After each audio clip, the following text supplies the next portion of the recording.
మాజీ ముఖ్యమంత్రి వైఎస్ఆర్ కాంగ్రెస్ పార్టీ అధ్యక్షులు వైఎస్ జగన్మోహన్ రెడ్డి పిలుపు మేరకు మాచర్ల పట్టణంలో వెన్నుపోటు దినం కార్యక్రమంలో నరసరావుపేట పార్లమెంట్ నియోజకవర్గ పరిశీలకులు పూనూరు గౌతమ్ రెడ్డి, పిన్నెల్లి రామకృష్ణారెడ్డి సతీమణి పిన్నెల్లి రమ మరియు వైఎస్ఆర్ కాంగ్రెస్ పార్టీ నాయకులు కార్యకర్తలు పాల్గొన్నారు. ఎంఆర్ఓ కార్యాలయంలో తహసీల్దార్కి వినతి పత్రం అందజేసేందుకు బయలుదేరిన వైసీపీ నేతలను శాంతి భద్రతల సమస్యలు నెలకొన్నందున ముందస్తు చర్యల్లో భాగంగా పోలీసులు వైసీపీ నాయకులను ఎంఆర్ఓ కార్యాలయానికి వెళ్లకుండా అడ్డుకున్నారు.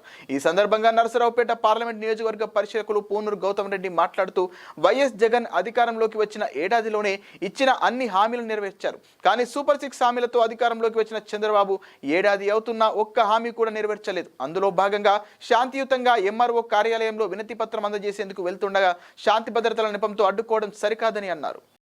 మెమోరాండం ఇవ్వాలనేటువంటిది మేము తలపెట్టడం జరిగింది. ఎంఆర్ఓకి ఇవ్వటానికి తలపెట్టేటువంటి సందర్భంలో ఇక్కడ ఉండేటువంటి పోలీసు వ్యవస్థ యావత్తు కూడా ఒక పద్ధతి ప్రకారంగా రావటం అనేటువంటి రావటానికి వీల్లేదనేటువంటి దాంట్లో మనందరికీ కూడా చెప్పడం జరిగింది. రావటానికి వీల్లేదనేటానికి వీల్లేదు, ఎటువంటి పరిస్థితుల్లో మేము మెమోరాండం ఇవ్వాలన్నాం. మెమోరాండం ఇవ్వటానికి ఆస్కారం లేదు, లా అండ్ ఆర్డర్ ప్రాబ్లం ఉందనేటువంటి ఒక ప్రకటన చెప్తూనే వారందరినీ 200 మందిని అక్కడ టీడీపీ కార్యకర్తలందరినీ కూడా ఎంఆర్ఓ ఆఫీస్లో ఎందుకు ఉంచారు అనేటువంటిది అడుగుతున్నాం. ఎందుకు ఉండాలి అనేటువంటిది అంటే కమోషన్ క్రియేట్ చేయడానికి మీరు సిద్ధమయ్యారా అని మేము చెప్తా ఉన్నాం. రాష్ట్ర వ్యాప్తంగా జరుగుతున్నటువంటి ఈ కార్యక్రమానికి అడ్డుపడాల్సినటువంటి అవసరం లేదు, శాంతియుతంగా వెళ్తాం.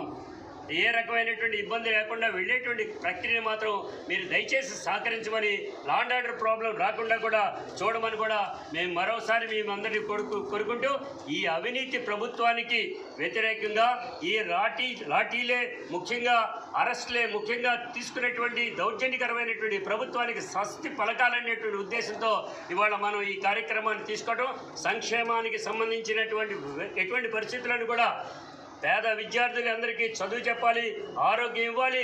అదేవిధంగా అమ్మ చెల్లికి 15,000 గోల పెట్టినటువంటి వాళ్ళు ఇప్పుడు 15,000 ఎక్కడ పడి ఎందుకు ఇవ్వాలని చెప్పాలి.